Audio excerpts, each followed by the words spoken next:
Dengue का मच्छर साफ पानी की सतह पर अंडे देता है और ये अंडे चंद ही दिनों में एक बड़े मच्छर की शक्ल इख्तियार कर लेते हैं।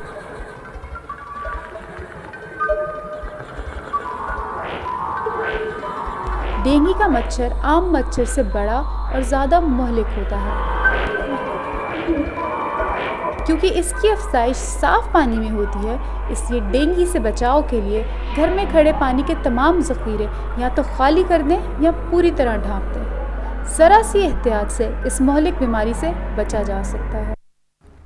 जी, जैसे कि मैंने आपसे पहले कहा था, एहतियात जो है वो बहुत ज़रूरी है। Sir, very quickly both of you, doctor साहब, सिम्टम्स बताइए कि इसके क्या होते हैं, जो क्योंकि अक्सर औकात ये भी देखने में आया है कि जो सिम्टम्स हैं वो मलेरिया और बाकी के जो मतलब बुखार हैं या जो भी होती हैं वायरल डिजीज़ उसमें सेम होते हैं। हाँ, ये बात बिल्कुल आप सही कह रही हैं। इसके अंदर जो एक पैनिक का जो एक एलिमेंट है वो होता ही इस वजह से है कि इसमें आप एक हार्ड एंड फास्ट कोई चीज़ नहीं है जिसको आप पॉइंट आउट कर सकें। मैं आपको मिसाल देता हूँ कि जिस तरह आपको जॉन्डिस हो जाता है या हेपेटाइटिस ए इन्फेक्शन होती है, वो आप देखते हैं आपकी आंखों में पिलाहट आ जाती है, पेशेंट को भी पता चल जाता है, डॉक्टर को भी पता चल जाता है। डेंगू में क्योंकि एक वेग सिम्टमोलॉजी होती है, नॉन स्पेसिफिक चीज़ें हो रही होती हैं, तो इसलिए ज़्यादा घबराहट होती है। क्या होती हैं? I want you to share. जो मेन चीज़ें होंगी मैं आपको बताता हूँ। सबसे पहले तो बुखार का होना, बहुत तेज़ बुखार होता है। एग्जैक्टली बुखार जो है शुरू से ही तेज़ हो जाता है या आहिस्ता आहिस्ता तेज़ होता है? एग्जैक्टली इसके अंदर जो पैटर्न आ रहा होता है, पूछ रही हूँ कि आहिस्ता आहिस्ता तेज़ होता है या शुरू से ही तेज़ होता है? ये जो इनिशियल अब्रप्ट होता है और तेज़ बुखार का, कि सडनली आपको तेज़ बुखार जो है वो चढ़ेगा 104 105 तक चला जाता है। इसके साथ बाद में आपको जो वीकनेस फील आप करते हैं वो अनलाइक अदर वायरल इन्फेक्शन से आप ज़्यादा महसूस करेंगे। मैं बहुत कमज़ोरी महसूस कर रहा हूँ।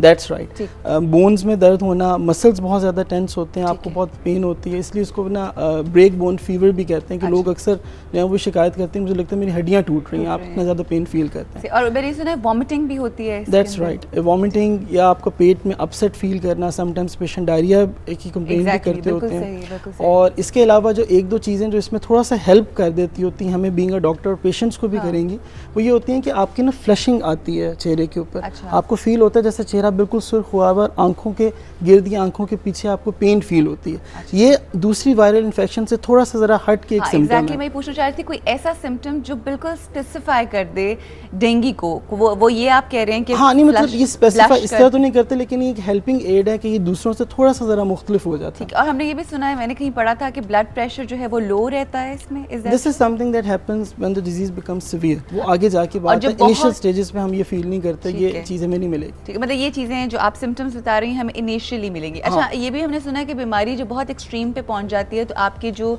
जिल्द है वो जगह जगह से उससे खून भी रिसना शुरू हो जाता है। That's right.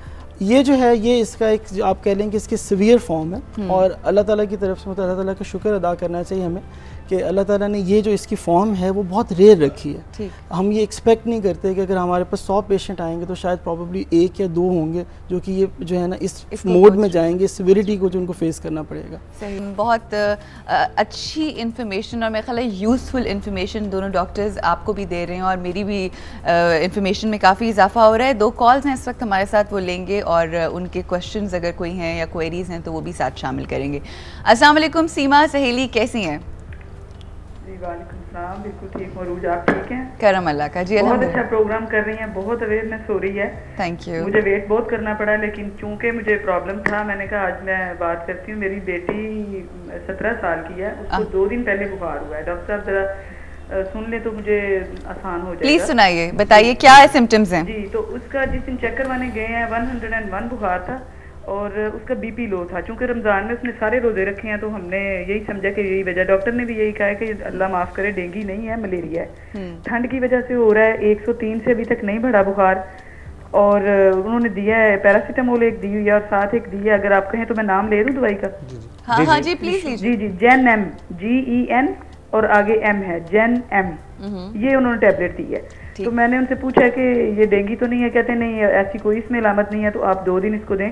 अब ये है कि दिन में इसे बुखार कम हो जाता है, रात को जरा ज्यादा हुआ था, मुझे पट्टियां करनी पड़ी थी। और दूसरा सवाल मेरा ये है कि जो दूसरे मेरे बच्चे हैं उनको अब मैं मलेरिया है या जो भी है उससे कैसे, कोई वैक्सीनेशन है कि मैं उनकी वैक्सीनेशन पहले से करवा दूं, अपनी हस्बैंड को भी और दूसरे बच्चों को भी?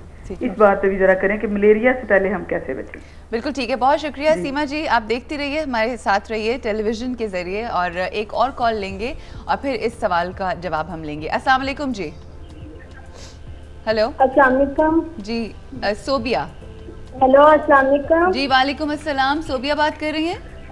जी मैं सोबिया बात कर रही हूँ। आप कैसी हैं? करम अल्लाह का, अल्हम्दुलिल्लाह। आप ठीक ठाक हैं? घर में सब खैरियत? हाँ, घर में सब खैरियत है, मैं अल्लाह का शुक्र ठीक हूँ। मुझे आपका प्रोग्राम बहुत अच्छा लगता है। शुक्रिया। और ईद में मैंने आप लोगों को बहुत मिस किया। मैं रोज कॉल मिलाती हूँ लेकिन मेरी मिलती नहीं है। अच्छा। पूरे 2 घंटे आपका शो देखती हूँ। मम्मी से डांट भी पड़ जाती है मुझे कभी कभार काम ना करने पे, तो लेकिन मैं आपका शो मिस नहीं करती। ठीक है, चलिए, बहुत आपकी मेहरबानी। और काम किया करें, डांटे ना खाया करें। कोई सवाल है आपका आज जो हमने बहुत जी, और एक तो मेरा सवाल आपसे है और दूसरा मेरा डॉक्टर साहब से। पहला आपसे सवाल है मेरा कि आपका प्रोग्राम रिपीट कब में आता है? रात को 11 बजे लगता है A+ के ऊपर, 11 से 12 बजे के करीब के दरमियान, सॉरी। ठीक है। और डॉक्टर साहब से मेरा ये सवाल है कि मेरा ताल्लुक एक कस्बे से है, गांव से है, तो यहाँ पे कोई भी MBBS डॉक्टर नहीं है।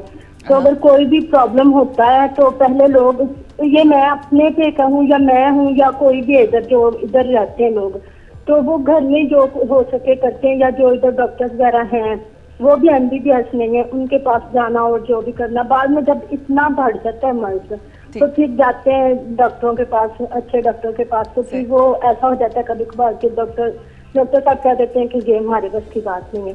तो वो लोग क्या करें जिनके पास MBBS डॉक्टर ही नहीं है? अच्छा जी, बिल्कुल ठीक है। Thank you so much Sobia call करने का, आपने अपना कंसर्न शो किया। इस हवाले से भी हम बात करेंगे, मगर मैं पहले चाहूँगी जो सीमा हाफिजाबाद से जिनका फ़ोन आया था और उन्होंने कहा कि मैं किस तरह से बचाऊँ। और शुरू में जब आपने कहा कि वो जो एक दवाई का आपने नाम लिया था और आपने कहा था कि अगर मलेरिया या कोई ऐसी चीज़ नहीं हुई तो वो मेडिकेशन ली जा सकती है, आप जी बिल्कुल ठीक है, तो वो कौन सी है वो आप एक दफ़ा फिर बता दीजिए।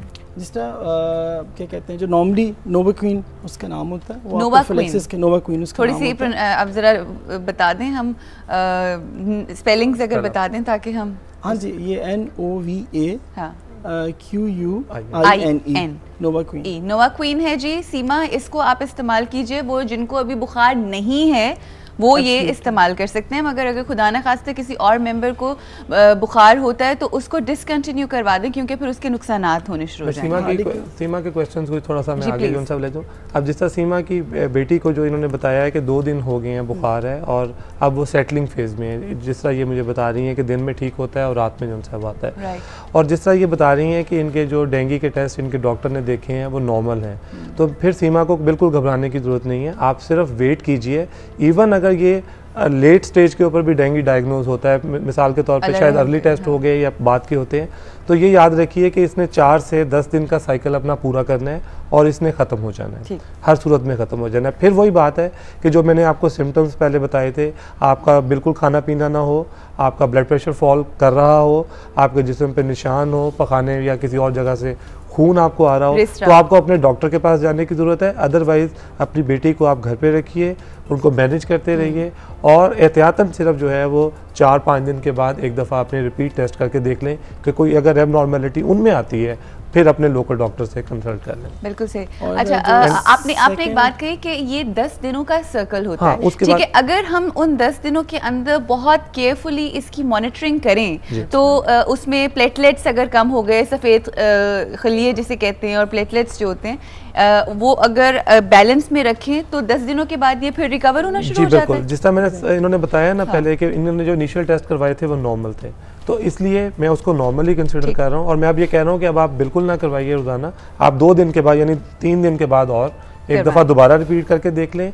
अगर उन टेस्टों में वाइट सेल्स या सफ़ेद खुलिए, प्लेटलेट्स या कोई और चीज़ अगर एबनॉर्मल आ रही है तो फिर आपके लोकल डॉक्टर आपको अकॉर्डिंगली गाइड कर देंगे। बिल्कुल ठीक है। और उस हवाले से मैं डॉक्टर साहब मैं एक चीज़ ऐड करूँगा कि प्लेटलेट्स जो हैं वो इसके अंदर कोई स्पेशल प्रॉब्लम नहीं है, प्लेटलेट्स का कम होना। जिस तरह अगर आपको डेंगू की इन्फेक्शन होती है तो बुखार उसका एक नॉर्मल अमल है, इसके अंदर प्लेटलेट्स का कम होना एक नॉर्मल अमल है। तो आप इस लिहाज से परेशान ना हो कि जी मैं देखूं कि आज मेरे 1.5 लाख हैं, कल मेरे जो हैं वो 1 लाख हो गए हैं, फिर 80,000 हो रहे हैं, तो ये एक नॉर्मल साइकिल है। ये किसी खास बीमारी की किसी परेशानी की होनी चाहिए, होते हैं ना कि मैक्सिमम इतने होने चाहिए और मिनिमम इससे कम नहीं होनी। प्लेटलेट्स की क्या तादाद होनी चाहिए? अल्लाह ताला ने इसके अंदर जो है ना हमारे ऊपर जो है ना एक बहुत बड़ा मार्जिन रखा है। हम आम तौर पे जो एक वैल्यू रखते होते हैं वो 1.5 लाख है, जो हमारी आइडियल है कि उससे ऊपर होनी चाहिए। लेकिन आप अल्लाह ताला की तरफ से मेहरबानी देखें कि अगर आप 50,000 20,000 तक भी ये गिर जाते हैं और आपको किसी जगह पे कोई निशान वगैरह नहीं पड़ता तो आपको स्पेसिफिक